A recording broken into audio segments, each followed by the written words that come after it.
Przed każdym sezonem mam wybrany kombinezon, a na koniec jest po prostu czarny wszędzie, bo więcej pod tym autem leżę niż jeżdżę.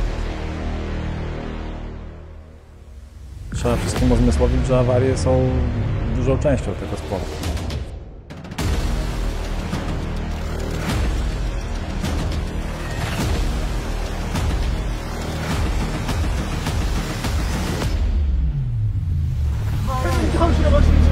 Yes! Yes!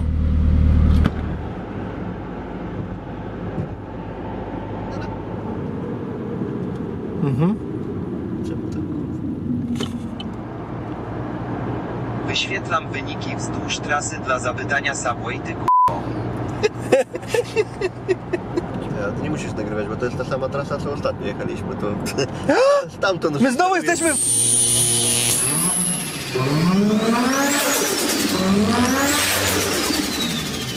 Cześć, jesteśmy drugi raz w Warszawie. Tym razem mamy do ogrania dla Was japońskie auto, Honda Civic. Piotrka, zapraszam do środka.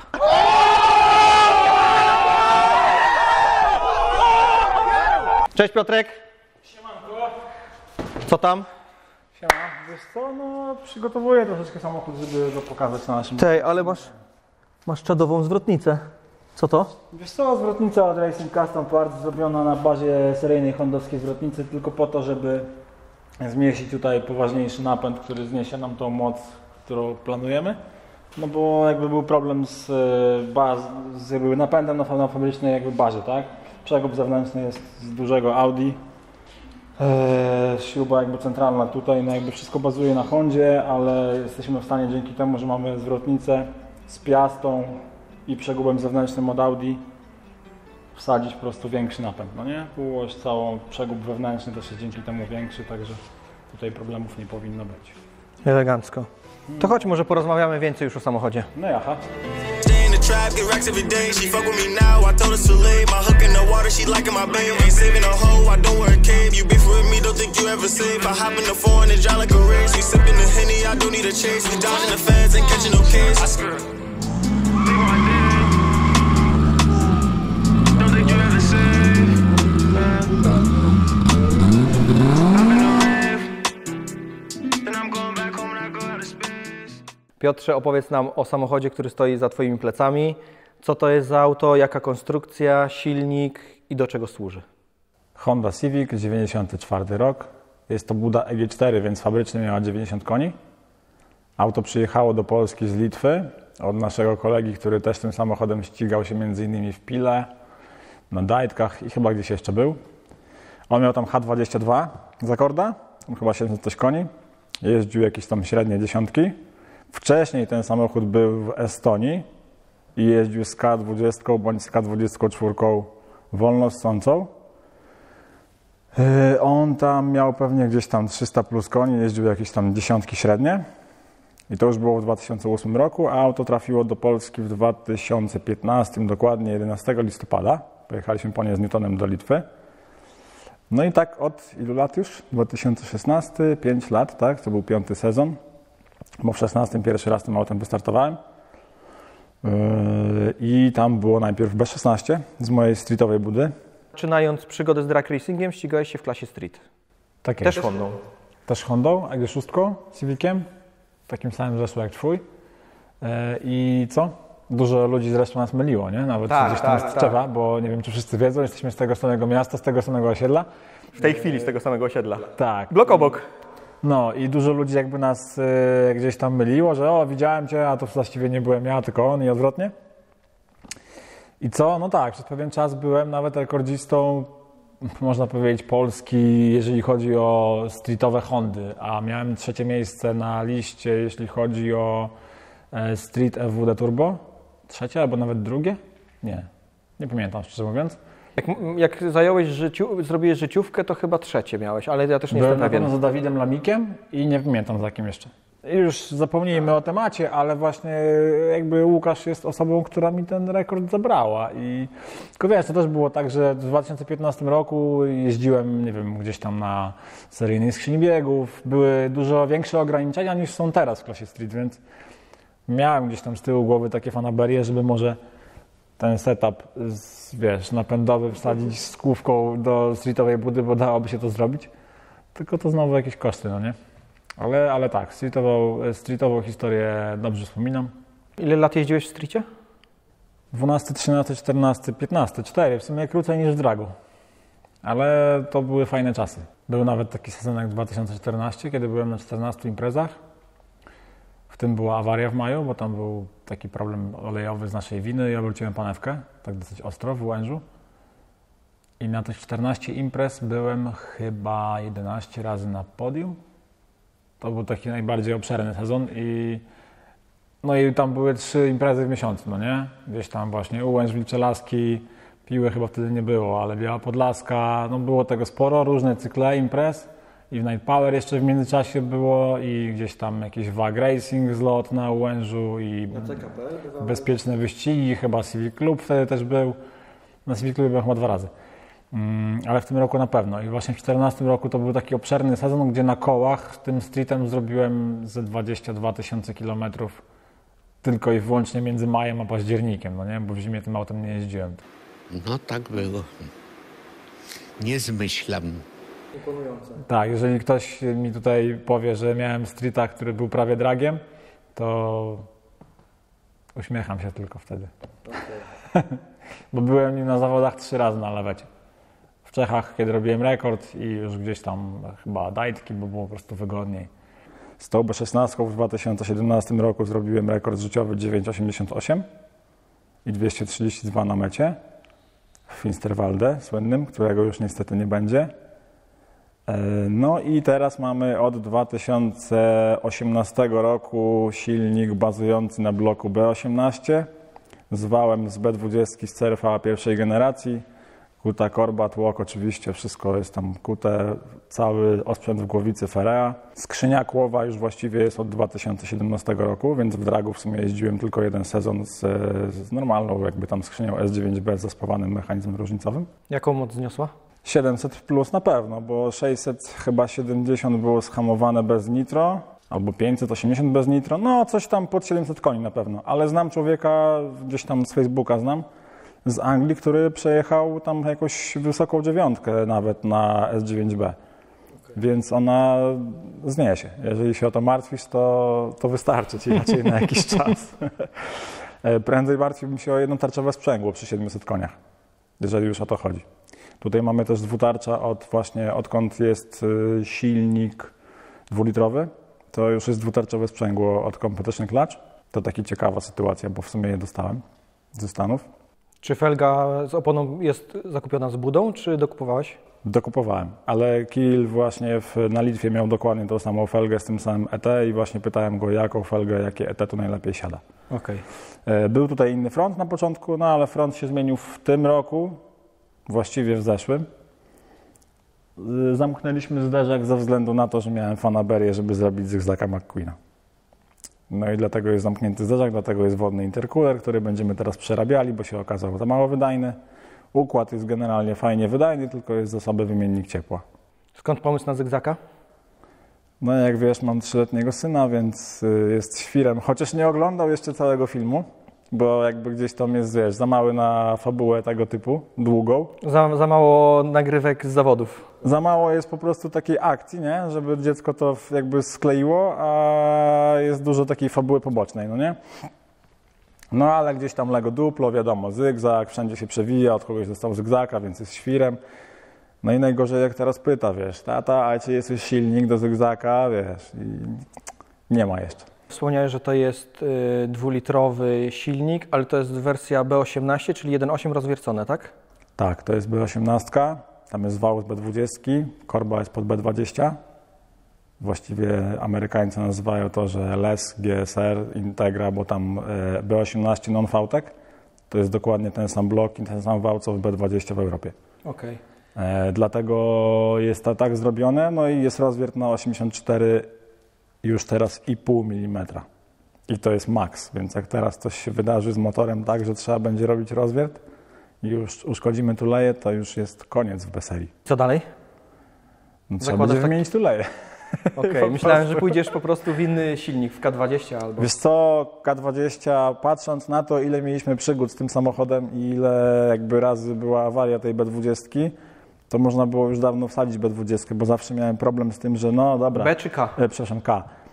Wiesz, zawsze było tak, czemu nie wsadzisz K-serii? Jest na pewno bardziej rozwojowa. Gówno prawda, wcale nie jest tak super bardziej rozwojowa, bo trzeba wsadzić tyle samo kasy, żeby zrobić 1000 koni, jak w B-serię. A w Stanach masz masę samochodów z B-serią, które jeżdżą średnie 7, wysokie 7, a niskie 8 to są na potęgę, no nie? Zgadza się. Więc to, co my oglądamy w Europie, to wiesz, cieszymy się, że tam ktoś pojechał 8 w przednim napędzie, a w Stanach masz na jednej imprezie, nie wiem, 40 samochodów przednionapędowych, które jeżdżą sobie 8 i tak, wiesz, o, tak, nie? No ale nie ma co się porównywać, jesteśmy gdzieś tam 50 lat Tak, jeszcze nam brakuje. za nimi. A idąc dalej w modyfikację, kolektor ssący, kolektor wydechowy, dolot, turbo. No to teraz mamy tak, kolektor ssący to jest w ogóle kolektor ssący, który jest ze mną od 2010 roku? Nie, no chyba od 2011 Czyli z wersji roku. streetowej jeszcze. Ze Streeta, to jest Edelbrock Victor X. Oczywiście w międzyczasie został przez Jack Motorsport zmodyfikowany, tam jest zrobiona z dimpling, czyli faktura piłeczki golfowej na runnerach. Jest wyportingowany w środku, był rozcinany i spawany, także on jest tam dobrze zrobiony. Oczywiście z głowicą jest też spasowany tak, że nie ma żadnego progu tam przejścia. I jest dołożona druga listwa wtryskowa. Są dwie listwy wtryskowe, jest 8 wtryskiwaczy Boscha 980. 4 wtryskiwacze mogły być, ale miałem tak, zanim potrzebowaliśmy więcej paliwa, to miałem 4 razy 980 tam cc, tak, Bosche, więc stwierdziliśmy, że zamiast kupować jakieś tam nie wiadomo jakie, 2500 czy 2200, które są trudniejsze w dostępności i nie wiem, na przykład ze Stanów czy coś też można było Bosche dać, ale te Bosche CNG są podobno awaryjne. Stwierdziliśmy, że dużo fajniej, prościej, szybciej będzie dać 8 wtrysków i w razie czego jak jeden padnie, to masz jeden wtrysk jakiś tam do podmianki, no nie? Także do tego 8 wtryskiwaczy. Było też inaczej trochę strojone, bo tam dolna listwa jakby działała jako powiedzmy jeden wtrysk 4000 cc. Teraz zrobimy to zupełnie inaczej. Gdzieś to jest, wiesz, wszystko robione tak powiedzmy po naszemu, no nie? Jakby nie korzystamy z żadnego gotowego schematu, bo gotowe schematy kosztują dużo pieniędzy po prostu. A budżet u nas jest bardzo mocno ograniczony, ja sobie pracuję na etacie, wiesz, nie ma jakichś fajerwerków. Jeżeli chodzi o budę, przednie koło to jest Mickey Thompson 26 cali, 10 cali szeroki na 15-calowej feldze. Felga jest Japan Racing JR6. Waży ona chyba 6,5 kg, czy 6,7, coś takiego. Stosunkowo spoko, co? Jak na taką felgę? Bardzo spoko, bo ona jest 15×8 cali, no nie? ET chyba 0 albo 5, więc ona ma duże odsadzenie. W przodu jest hamulec taki, wiesz jaki zresztą, największy jaki był montowany fabrycznie w 5. genie, czyli 240 mm. 260. 262 było najwięcej. Ja powiedziałem to tak, wiesz, takim sarkazmem, że największy, nie? Przepraszam. Bo największy miałeś w WG6, a tu w WG4 było 240 i tak zostało i tak jest. Z tyłu na hamulcach mamy lekkie wahacze zrobione, takie bazujące powiedzmy na wyglądzie normalnych wahaczy wleczonych jak w Hondzie, tylko są takie lekkie, trochę wzorowane na amerykańskich produktach, które tam można kupić za wiadro kasy, no nie? I z tyłu jest tarcza też jakaś fabryczna z 5. gena, tylko że jest stoczona, jakby wiesz, zmniejszona jej grubość i zacisk hamulcowy jest jakiś chyba Brembo nawet, ale z motocykla. I tam są motocyklowe klocki hamulcowe, tylko że tylna oś służy mi tylko do hamulca ręcznego, więc korzystam z niej w sumie tylko podczas burnoutu, do startu i awaryjnie, jak gdzieś tam na Zerbst były takie jedne zawody, że była jakaś tam hałda kartofli rozsypana, bo akurat rolnicy zwozili na pas, więc tam sobie skorzystałem z tego, żeby dohamować, no nie? Jak już wiedziałem, że nie dohamuję przednią osią. Jeżeli chodzi o lotkę z tyłu, to też jest to gdzieś tam inspirowane amerykańskimi samochodami i brytyjskimi. Ona po prostu powoduje przedłużenie linii dachu i powietrze gdzieś tam jakby inaczej się załamuje, no nie? Bardziej jakby powoduje, że to auto ma kształt bardziej kropli, no nie? Jeżeli chodzi o górną powierzchnię. Mniejsze zawirowania na tyle. Tak, ona inaczej jakby robi tył. Zresztą rekord swój życiowy robiłem z otwartym tyłem, gdzie nie miałem w ogóle zabudowy żadnej, ani podłogi. Teraz jest płaska podłoga pod samochodem, właśnie dyfuzor. To wszystko aerodynamicznie zostało mega poprawione względem tego, z którym setupem robiłem 9.8, bo 9.8 zrobiłem, jak pocięliśmy dosyć mocno tył. Zrobiliśmy wzmocnienie belki, seryjna belka została wyrzucona, ta co jest pod bagażnikiem. Zamknęliśmy jakby tył ścianą ogrodziową za moimi plecami, żeby oddzielić jakby tam po prostu przestrzeń jakby kierowcy od otwartej przestrzeni zupełnie. I tam się na pewno działy jakieś cuda aerodynamiczne, nawet nie jestem w stanie sobie wyobrazić tego, co tam się działo, ale pojechałem 9.8 i pewnie jakbym zmienił szybciej biegi, to jeszcze bym pojechał szybciej. Dlatego też ja wiem, że ten samochód jest w stanie pojechać szybciej, tylko potrzebuję mieć go sprawnego. Tyle no. Jeżeli chodzi o przód, to jest to laminat robiony u nas na miejscu w Warszawie. Kopia oczywiście jakiegoś tam amerykańskiego produktu. Maska jest od Jusiek Performance. Drzwi też są z laminatu od tego sezonu. Na drzwiach jest zysk 15 kg. Pocięte drzwi fabryczne hondowskie z poliwęglanową szybą kontra laminatowe drzwi z poliwęglanową szybą. To jest jakieś 15 kg różnicy. Sporo. Na jednej sztuce. No, to jest bardzo dużo. Na jednej sztuce. Jakieś 12-15 kg różnicy, no nie?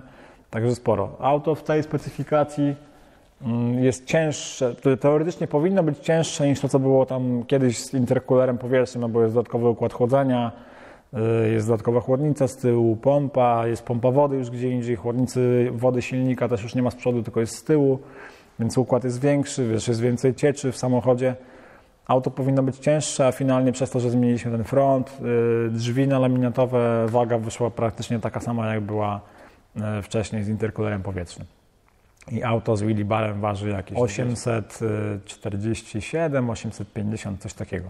Już nie pamiętam nawet dokładnie, ale zawsze przed sezonem staram się to ustawić na 4 wagach, tak żeby ten nacisk na przednie lewe i prawe koło był w miarę równy.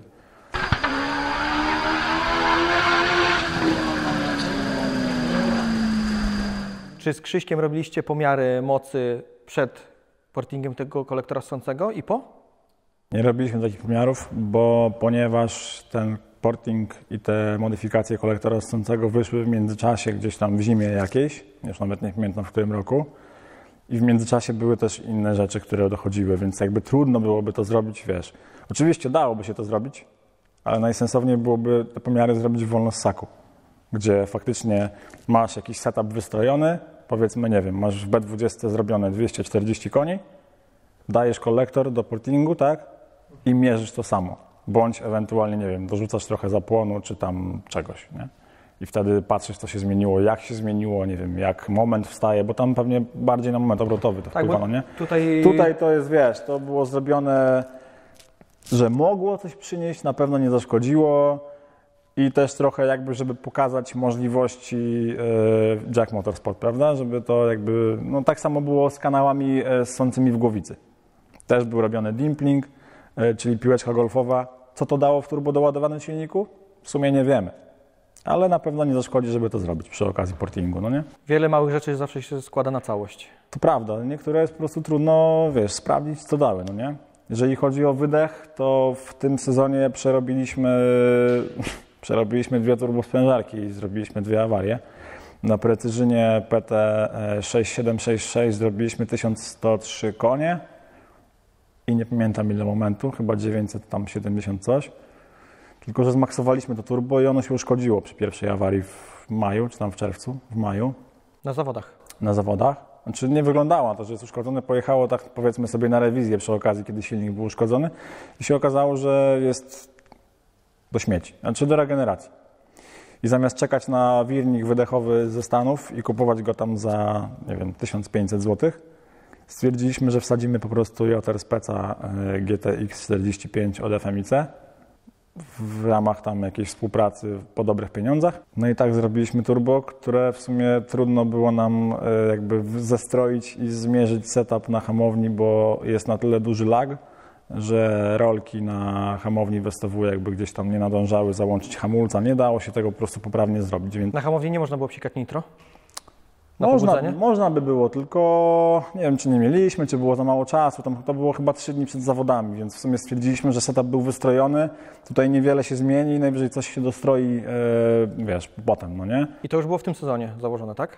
To turbo było założone w tym sezonie. Poczekaj, bo były 3 imprezy. Pierwsza przejechała chyba bezawaryjnie, potem druga była w czerwcu, była awaria na chyba starym turbo jeszcze. Wiesz, że nawet nie pamiętam? Nie, awaria była na drugiej imprezie, czyli pierwsza impreza była na PT 6766, to tam mieliśmy problemy z ciśnieniem paliwa. Okazało się potem dopiero już po zawodach, że był przerwany wężyk silikonowy, który już zmieniliśmy potem na Tekalan na regulatorze ciśnienia paliwa. I po pierwszej imprezie było wszystko w porządku, nawet chyba nie dotykaliśmy samochodu, pojechaliśmy na drugą imprezę po naprawie i tam była awaria. Przepraszam, tam już było nowe turbo, bo na pierwszej imprezie nie było żadnej... Nie pamiętasz. Nie pamiętam, ale nie było żadnej awarii silnika, natomiast był problem z turbiną, przez to, nie wiem, może przez to, że z paliwem, albo przez to, że ją zmaksowaliśmy, bo jakby Precision podaje maks tej turbiny na 935 koni, a my zmieniliśmy w międzyczasie w zimie jego koło kompresji na jakieś tam większy przepływ, więc możliwe, że to jakby wpłynęło na uszkodzenie turbosprężarki, może miała za wysokie obroty, przez to trudno mi jest powiedzieć. Potem zmieniliśmy turbo przed drugą imprezą i na drugiej imprezie były mega problemy z ruszeniem. Zrobiłem chyba 4 przejazdy, z czego najlepszy to tak naprawdę był w sobotę i połamałem drzwi przy gdzieś 230 kątem oka. Mam ten materiał Masz to na nagrane? filmie, tak. Okej.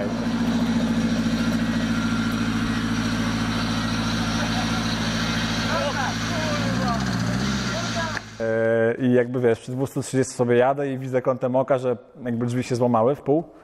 Miałem tylko nadzieję, że ich nie zgubiłem, więc potem je połataliśmy przed niedzielą. Niestety się już nie udało w sobotę wystartować. Wtedy niestety STS zrobił tak, że tam był też pomiar na pół mili i nie mam jakby wiedzy, jak szybko przejechałem drugą część ćwiartki, bo jakby mam tylko wynik z ćwiartki bez połówki, no nie? Bo było dalej na 1/2 mili. Bo były przesunięte fotokomórki. Przesunięte fotokomórki były, więc nie wiem, co było w połówce, ale wtedy było w sobotę, chyba nawet wtedy jak urwałem te drzwi, to zrobiłem 100-200 w 3,8 sekundy i 200-250 w 2,25, chyba coś takiego. Mam gdzieś screenshoty. Tam nie była 10 pojechana? Tam była 10 na pewno pojechana, tylko jakaś tam słaba, nie wiem, 10,4 czy 10,7. Ja chyba 10,7 kojarzę, ale mogę się mylić. Możliwe, że 10,7 albo 10,4, już teraz nie wiem, bo były 2 na pewno przejazdy, w jednym zrobiłem 100-200 4,1 i potem poprawiliśmy na 3,83 na iluś tam metrach, a 0-100 było wtedy chyba 4,4 czy coś w tym stylu. Dobra, wracamy do sprężarki. Dobra, wracamy do sprężarki, bo chciałem jeszcze tylko powiedzieć, że rekord mam 0-100 2,6, więc jeżeli mamy 0-100 4,4, a czas jest 10,7, to odejmując 1,8 wychodzi już całkiem ciekawy wynik, nie? Jakby tak matematycznie do tego podejść. Excelowo tak zwane. Tak Excelowo jakby do tego podejść, to, no ale jakby fizycznie jest to do wykonania. Wracamy do sprężarki. Sprężarka jest teraz JRSP GTX 45 i zrobiliśmy jej też taki ładny 4-calowy wydech z 2 gate'ami, więc to jakby zostało już zrobione, tego zmieniać nie będziemy. Sprężarka, kolektor zostaje. Sprężarka, kolektor zostają tak jak są. Zmieniamy tylko intercooler na taki wydajniejszy, na 2 garetach, na 2 rdzeniach gareta, tam wodny. na 1000 koni. Tak, wodnych. Bo tutaj był już intercooler wodny, ale dlaczego właśnie taka zmiana za mało wydajny. Ze zwykłego frontowego na wodny? Ze względu właśnie na to, że sobie ubzdurałem w głowie, że ma być zamknięty zderzak, no nie? Okay. Miał być uśmieszek, jest uśmieszek i teraz trzeba było zrobić jakoś sensownie. Czyli to nie było tak, że specyfika auta i parametry wymusiły kolektor wodny, zabudowałeś front i wtedy był zygzak, tylko zygzak wymusił zmianę intercoolera? Częściowo tak, częściowo nie. Wiesz co, to było tak, że mieliśmy inny front, jakby wiesz, kojarzysz z tą taką dziurą, on był jeszcze właśnie po poprzednim właścicielu i stwierdziłem, że jakby po konsultacjach i jakby burzach mózgów z Newtonem, gdzieś tam z Karolem, który tutaj też trochę mi pomaga w jakby tematach spawalniczych, że w sumie budowa intercoolera wodnego na pewno byłaby fajna pod tym względem, że temperatura w dolocie byłaby raczej stała. Jeżeli zrobimy układ, który ma jakby stałą wymienność cieplną powiedzmy i jest chłodnica, bo z tyłu jest chłodnica, która jakby chłodzi tą wodę cały czas, nie ma zbiornika na lód i tak dalej. Mamy tu czujniki temperatury na wejściu do intercoolera i na wyjściu i temperatura wzrastała nam o 1 stopień, powiedzmy z 20 do 21, z 21 do 22 stopni. ale temperatura w dolocie rosła do 80 nawet na 4. biegu, ze względu na to, że był słaby wymiennik ciepła w środku w interkulerze, no nie? Ale jakby wiemy już to, że temperatura tej wody nie jest za wysoka, a w razie czego po drodze można zrobić jeszcze jakąś dodatkową chłodniczkę, która, nie wiem, będzie na suchy lód, zbiornik albo coś w tym stylu. Wszystko da się jakby potem wymyśleć, jak się okaże, że jest coś nie tak. Natomiast wiesz, jakby chodziło o to, że dobra, wsadzamy interkuler wodny, bo temperatura będzie zawsze stała, a nie w sensie, że masz, nie wiem, dzisiaj masz 20 stopni na zawodach i masz w dolocie 40 stopni, a potem masz upał i nagle masz w dolocie 60. Interkuler wodny miał spowodować to, że zawsze będziemy mieli, nie wiem, w dolocie 30 stopni. No i potem, jak już stwierdziłem, że interkuler wodny wkładamy na bank, no to stwierdziłem, że zamówimy front zamknięty i będzie zygzak. Także wszystko jakby tak się zapętliło i zazębiło razem, wiesz, jak kły na kłowej skrzyni biegów. No i elegancko, bardzo ładnie to wygląda. Dzięki. Bynajmniej. Wracając do sprężarki, mamy dolot jakiej średnicy? Od interkulera do przepustnicy 3 cale i jest tam 70 przepustnica. I ile do ładowania? No, Bo to pewnie oscylowało od do. wiesz, to trudno to tak naprawdę stwierdzić, no nie? Musiałbym dokładnie podejrzeć w logach, ale jak pierwszy raz wyjechaliśmy z tą turbiną na zawody, to nam zapikowało nawet do 4,4, nie? I był błyskat wtedy, bo tak jak ja mówiłem, już na hamowni nie byliśmy w stanie tego za bardzo zmierzyć, zmniejszyliśmy to doładowanie przed wyjazdem na pierwszy start, a mimo wszystko zapikowało do 4,4 bara. A moc, którą uzyskaliście na wcześniejszym turbo, 1100 koni, było z jakiego doładowania? No to pod 3 bary, 2,9 bara. I to było z nitro? Bez. Jeszcze nie zdążyłem użyć tak naprawdę nitro w tym silniku tak na poważnie. Znaczy użyłem je w tym sezonie, ale to dosłownie tam używamy tego nitro, zresztą przy tym przejeździe tam, gdzie zrobiłem te 100-200, 3,8, to tam to nitro było używane, tylko że my nitro jakby w tym setupie już używaliśmy właściwie od zawsze, odkąd była B16, używaliśmy tego nitro tylko i wyłącznie po to, żeby dużą turbinę obudzić trochę po biegach, no nie? Zapinamy bieg i po zapięciu biegu jest w strategii w EcoMasterze napisane, że nitro ma działać tam między, nie wiem, 6000 do 8 i przy, nie wiem, 2,5 bara ma się rozłączyć, czy tam przy 2 barach, no nie? Wiesz, w EcoMasterze możesz sobie wszystko jakby dopasować, jak tam ci się podoba. Czyli idąc dalej, mamy już mniej więcej omówiony silnik, czyli elektroniką całego silnika steruje, jak wspomniałeś, EcoMaster. EcoMaster EMU Black, no. Dodatkowo jest PMU, które steruje wszystkimi jakby elektrycznymi rzeczami. Nie ma tam żadnego przekaźnika ani bezpiecznika w tym setupie. Wszystko jest jakby w PMU. Dodatkowo mamy ADU, które pokazuje nam wszystkie parametry na jakby w daszu. W zeszłym sezonie też wjechała klawiatura, żeby już było wszystko w jednym miejscu pod ręką, gdzieś tam wszystkie przełączniki od nitro, procedury i wszystkich innych tam, wiesz, pompa wody i paliwa, wszystko mogę sobie gdzieś tam ręcznie, manualnie wrzucić, no nie? Oczywiście jest logger, który jest troszeczkę tam podpięty tak, że nas irytuje, bo zawsze nie mam loga z awarii, no ale to już jest Pamiętam ostatnio nerwice na zawodach twoich. Dłuższy temat, trochę było nerwicy, no. To może rozwiniemy ten temat tej nerwicy. Rozwiniemy temat nerwicy na zawodach? Tak. No to rozwijajmy. Ja się domyślam, że chodzi pewnie o awarie, których miałeś ogrom. Wiązałeś też nadzieję z sezonem 2021. Niestety, jak już jesteśmy po, wiemy, że się nie udało ani zbliżyć do życiówki, ani pobić. Więc pewnie ta nerwica wiąże się pewnie z tym wszystkim, tak? No powiedzmy, no nie? Trochę potraciłem włosów z głowy w międzyczasie, odkąd zacząłem się ścigać.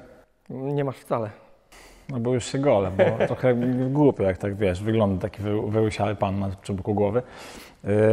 O co chodzi? No chodzi o to, że wiesz, pakujesz kasę i w pewnym momencie stwierdzasz, że to już chyba dosyć. A z drugiej strony, wiesz, diabeł z tyłu głowy mówi ci, nie możesz się poddać jeszcze. To jeszcze nie teraz. Wiesz, ciśnij dalej, bo wiesz, człowiek się naoglądał motywacyjnych jakby gdzieś tam filmów i Rocky mówił, że nieważne ile razy uderzysz, tylko ważne ile ciosów przyjmiesz, no nie? No i tak sobie przyjmuję te ciosy i za każdym ciosem patrzę, co jeszcze można by było poprawić, co zrobić, żeby to działało. No i wszystkie awarie gdzieś tam były spowodowane czymś, nie do końca wiedzieliśmy czym, szukaliśmy gdzieś tam, wiesz, naokoło, nie do końca tam, gdzie powinniśmy szukać. Oczywiście już pomijam awarię skrzyni biegów, bo awarii skrzyni biegów też było X, ale to było tak, że skrzynia biegów była zrobiona do B16 i ona mnie wytrzymała B16 i wszystko ładnie działało. Jak zrobiliśmy 900 koni z plusem, to już nagle skrzynia przestała działać, no nie? I gdzieś tam pękały tryby. Także to doszliśmy z Piotrem Marciniakiem z Ryk już do tego etapu, że mamy skrzynię, która przenosi nam 1000 Nm i 1100 koni i nic się z nią nie dzieje. Więc jakby tutaj jest plus, bo mam przynajmniej support na miejscu, wiesz, i tak wydałem mniej pieniędzy niż za skrzynię ze Stanów. A ze skrzynią ze Stanów też by było tak, że jakby coś pękło, to by trzeba było zamawiać ze Stanów, coś tam, a tu mam na miejscu. Czas oczekiwania by był spory. No dokładnie, cła, wiesz, i samemu trzeba było to jakoś tu poskładać. A tu mamy support, jest jakby wszystko na miejscu, więc to jest plus. A jeżeli chodzi o awarię silnika, to było ich na pewno kilka różnych. I co? I w tym sezonie wiązałem na pewno dużo nadziei z tym, że tutaj troszeczkę niepotrzebnie i pochopnie podeszliśmy do tematu, że oceniliśmy, że coś jest źle robione w silniku przez chłopaków z Jack Motorsport i tutaj należą im się wielkie przeprosiny, bo wyszło finalnie, że to nie jest nic spowodowanego przez chłopaków, bo zrobiliśmy silnik gdzie indziej na sezon 2021, zupełnie jakby troszeczkę inaczej można powiedzieć, pewne kwestie zostały rozwiązane, a dalej były awarie. I po drugiej awarii, właśnie w Pile w październiku, nerwica moja była taka, najbardziej byłem zdenerwowany w sumie na sytuację przez to, że jakby odeszliśmy od współpracy z Jack Motorsport, daliśmy silnik komu innemu, a znowu były te same awarie, dokładnie w ten sam sposób spowodowane. Więc po burzy mózgów od października mamy 6 stycznia, jak nagrywamy ten materiał i już wiemy, że jakby powodem awarii nie jest mechanika tego silnika, tylko elektroniczne jakby wystrojenie, powiedzmy nawet może nie wystrojenie, bo wystrojenie tego setupu jest w porządku, tylko ostatnia awaria nastąpiła po prostu jak jechałem zbyt długo w odcięciu. Wystartowałem, jak wiesz, możemy sobie obejrzeć zresztą ten onboard, możemy obejrzeć sobie nagranie z zewnątrz.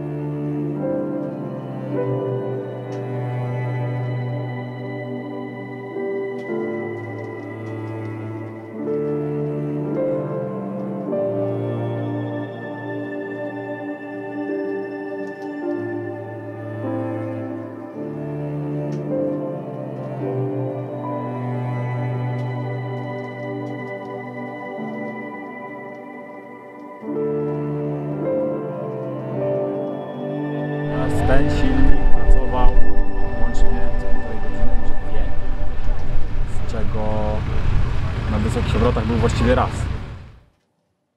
Wystartowałem z wysokich obrotów, z wysokiego doładowania po dosyć nieudanym burnaucie, bo spróbowałem troszeczkę inaczej zrobić burnout, więc on się nie udał w ogóle, nie zagrzałem gumy. Być może jakbym zagrzał gumę, to by do tej awarii nie doszło i byłby rekord, bo bym pojechał na trakcji.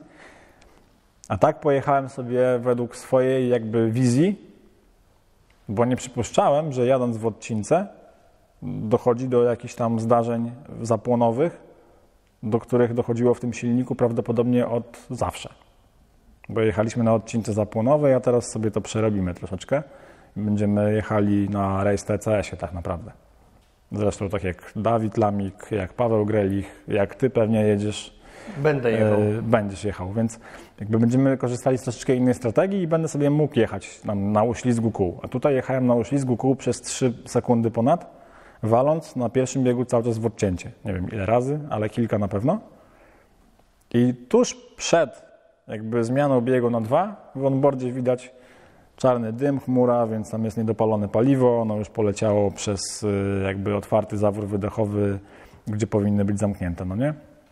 Więc tam jakby straciliśmy już kompresję na 4. cylindrze. Wtedy chyba 4.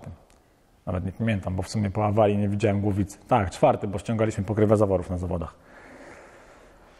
Stąd ta frustracja jest, stąd te nerwy, ale powiedzmy, że te nerwy gdzieś się uspokoiły, wyciągamy kolejne wnioski, dochodzimy do pewnych porozumień, jakby wiesz, w pewnym momencie... Odważne jest to, co mówisz, że po zerwaniu umowy czy współpracy z Jack Motorsport potrafisz publicznie powiedzieć i przeprosić i to jest bardzo fajne. I fajne jest też, że też wyciągając wnioski wiecie, na czym się skupić, co poprawić, bo wiecie. I teraz jaki jest kolejny etap tego? Tutaj jeszcze a propos Jack Motorsport, to po prostu im się to należy, bo jakby wiesz, oni też gdzieś nasuwali nas na pewne tropy, ale my zawsze twierdziliśmy, że wszystko jest w tym jakby kierunku w porządku i dobrze i jakby nie ukrywam, że też były jakieś spięcia, no nie? I w pewnym momencie, no motorsport jak najbardziej, tak? Dlatego tutaj jakby zdecydowanie należą się przeprosiny całej ekipie Jacka. Bo tutaj w niczym jakby nie było tej winy, no nie? Więc jeżeli ktoś z oglądających twierdzi, że Sawczan odszedł od Jacka i jakby zniknęło logo Jack Motorsport z samochodu i teraz Jack jest B i w ogóle zły, no to jakby trzeba to zdementować i jakby tutaj ten temat jakby zamieść, że tak powiem, tak? Przepraszamy, ucinamy i wsio. Ucinamy temat, tutaj należą się przeprosiny i jakby ja dalej jestem w bardzo dobrych relacjach, powiedzmy, z Tomkiem Jackiem, właścicielem Jack Motorsport, więc na tej linii jakby nie ma żadnego sporu, także tutaj to się po prostu należy. Dobra. Jeżeli chodzi o to, jakie zmiany będą poczynione, no to głównie zmiany softowe, tak? Jakby w samym sterowniku się nic nie zmieni, bo sterownik jest w porządku, tylko zmienimy strategię jakby wycinania, no odcinki tak naprawdę, tak? Bo o co chodzi? Chodzi o to, że jak tracisz trakcję na starcie, to można zmienić bieg na 2 od razu. Wtedy wypadasz mega z boostu i chwilę czekasz i jedziesz 4 sekundy na drugim biegu, zanim turbo wstanie i zanim zadziała nitro. Tak też mi się zdarzało.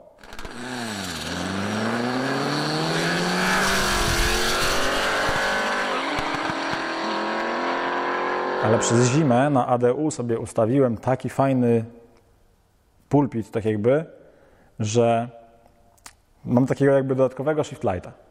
To jest taki, powiedzmy, moja autorska wizja, że shift lighta możesz mieć po obrotach, ale ja sobie zrobiłem też shift lighta po prędkości tylnego koła. Po obliczeniu jakby jakie masz prędkości na danych biegach, policzyłem sobie, przy jakiej prędkości na danym biegu powinien zmienić bieg.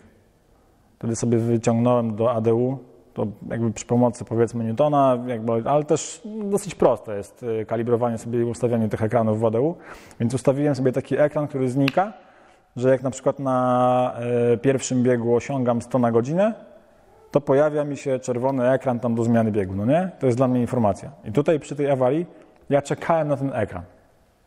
Jakby to jest taka chęć zrobienia kolejnej życiówki, że czekasz na ekran. I tak naprawdę przy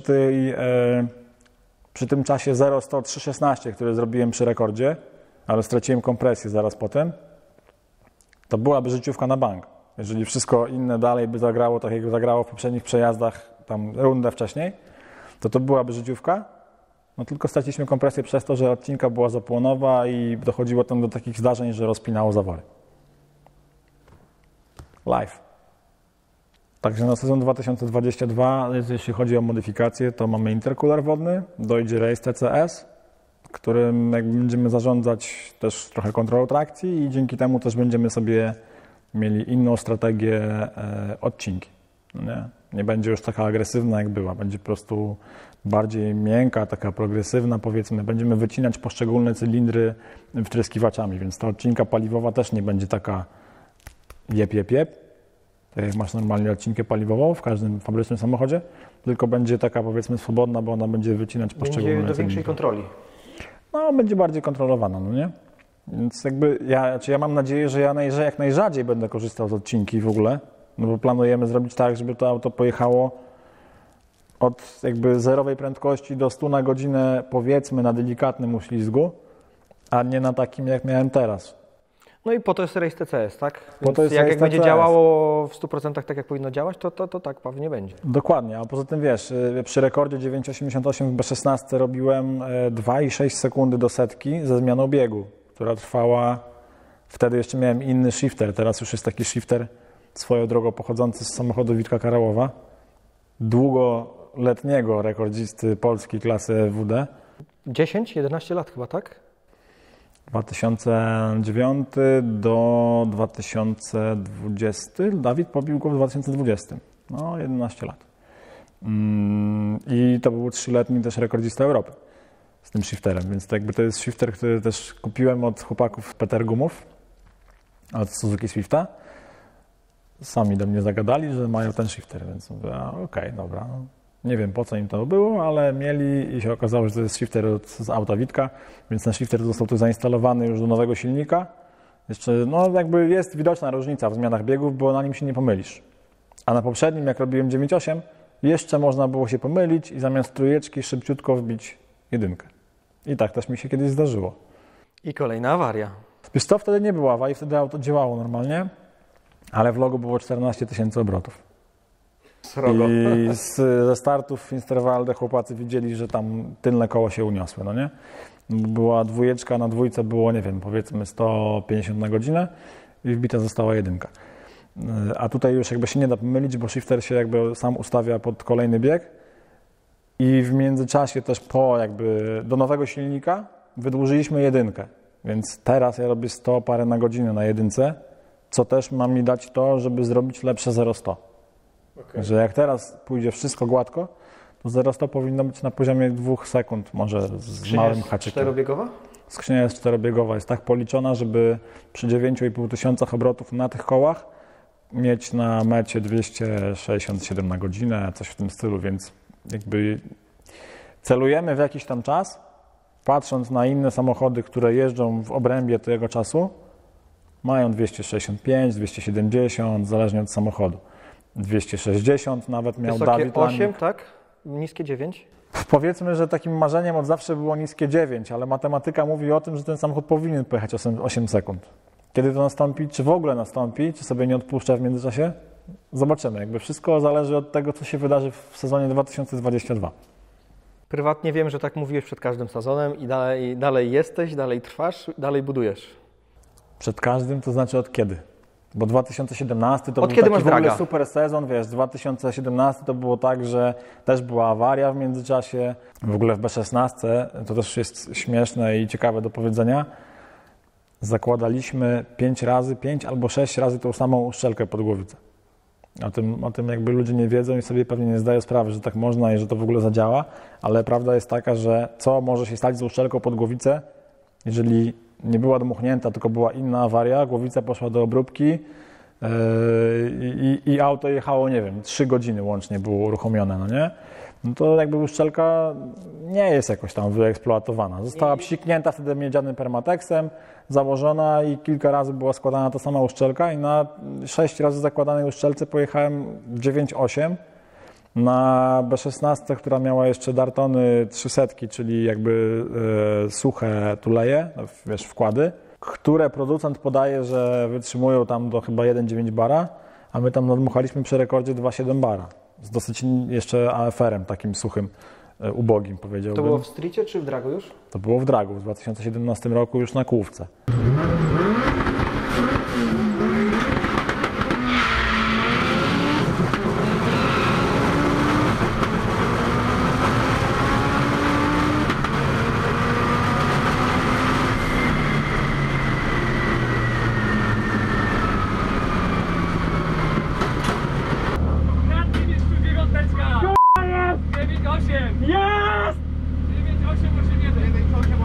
Pięknie, wiedziałem! Ładnie ci poszedł teraz. Wiedziałem! K***a! 98. Jest! K***a! Jest! Z mojej perspektywy, no ja jeżdżę w Streetie i ja na zawody jadę, upalam i wracam. I ja czuję się wyjeżdżony, nie potrzebuję później, wiesz, wyżywać się na ulicy. Natomiast u Ciebie to wygląda tak, że od dłuższego czasu jest, że jedziesz na zawody zmotywowany, wykryty jakiś problem, usterki, robimy coś nowego, robimy moc, zmieniamy setupy, ale za każdym razem jest ta usterka i teraz jak Cię to nastraja na nowy sezon? Wiesz co, no to jest tak, że każdy sezon i każda jakaś tam awaria w międzyczasie, w zimie, chyba tylko jedna zima od 2016 roku była taka, że auto stało, można powiedzieć, sprawne, tylko że było tak sprawne, że w pierwszej czy drugiej imprezie po wyjeździe była awaria, ale silnik był sprawny, powiedzmy, można było tym autem się poruszać, stało wtedy w salonie auto Vitolin przez zimę. Jak mnie to nastraja, wiesz co, no ja lubię sobie stawiać wyzwania i poprzeczkę coraz wyżej stawiać, tak? Wszyscy się śmieją, znaczy może nie wszyscy, ale dużo ludzi się śmieje, że no, najwolniejsze i najbardziej psujące się 1000-konne auto w Polsce. No, być może. Nie mam z tym problemu, absolutnie, jakby, wiesz, Ja podchodzę do tego, pisałem nieraz, albo do tego mówiłem. z zupełnym dystansem, wiesz, jakby trochę się już taką powłoką tłustą otoczyłem jak kaczka, że wiesz, oblejesz ją wodą, a po niej to spłynie, no nie? Więc jakby zupełnie podchodzę do tego z dużym dystansem, oglądam dużo stand-upu, sam się z tego śmieję często, bo wiem, że jakby kolejny sezon, jak już odkryjemy jakąś usterkę i wiemy, jak coś poprawić, to powinno być dobrze. No, jakby trzeba zawsze być dobrej myśli i mówię, to jak mówiłem wcześniej, nieważne to jest, ile razy ty uderzysz, tylko ważne, ile ciosów przyjmiesz i jak to wytrzymasz, no nie? Więc w pewnym momencie jest to kwestia uodpornienia się, poszukania tej usterki, znalezienia nowych partnerów do współpracy, mimo tego, że są awarie, tak, ale jakby setup jest cały czas rokujący. Wiesz, nie wiem, sprzęgło ze Stanów wysłali mi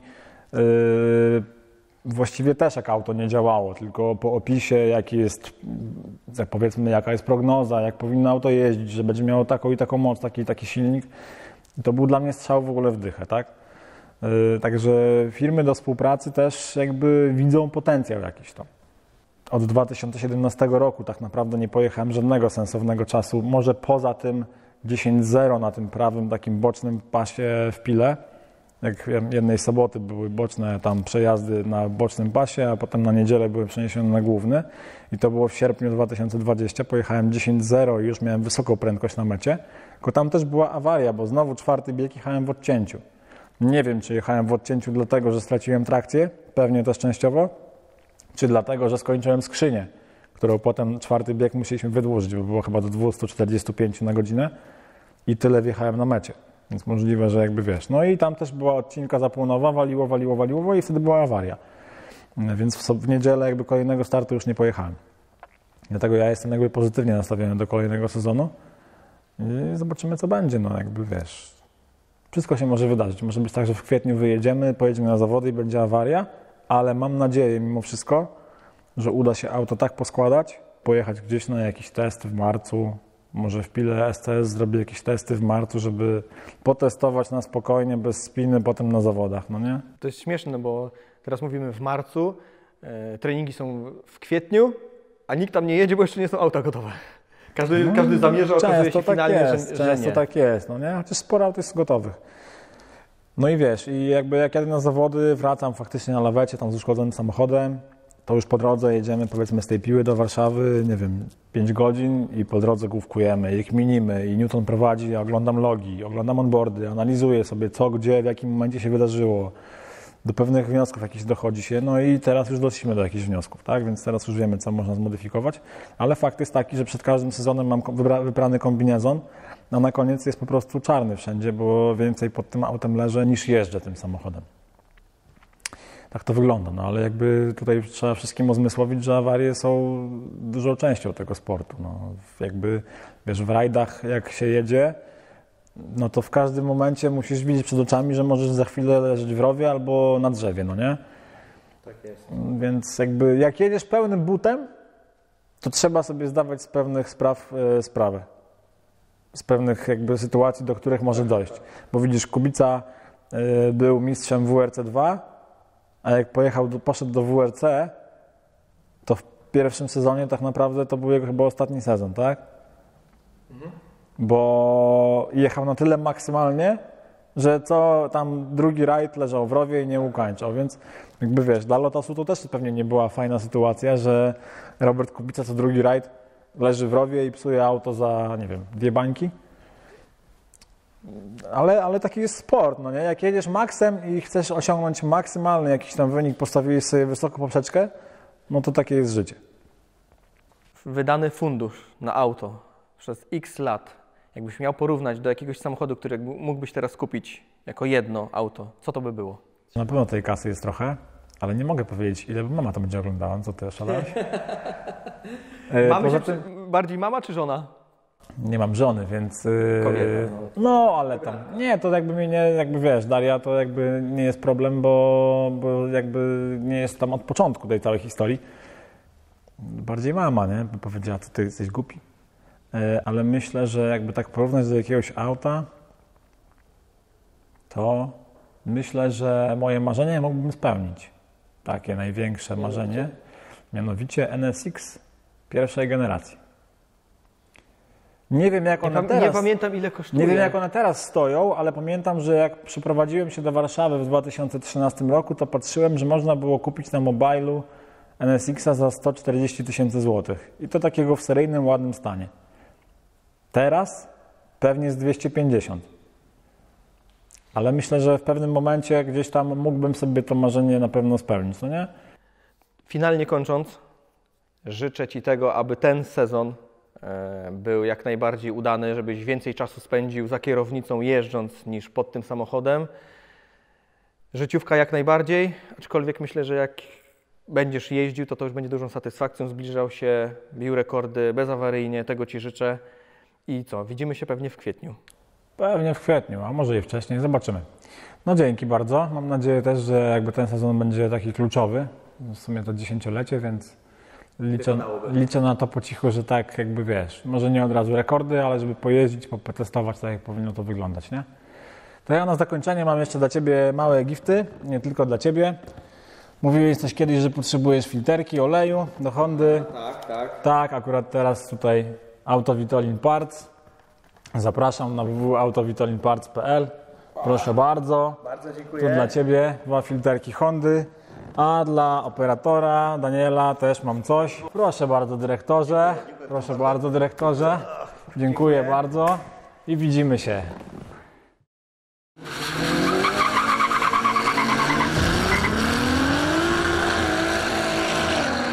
1,45 bara mieliśmy 613 koni. Alkohol dopiero będziemy robić. Czyli jedziesz teraz na Witowerze? Na setce. Na setce.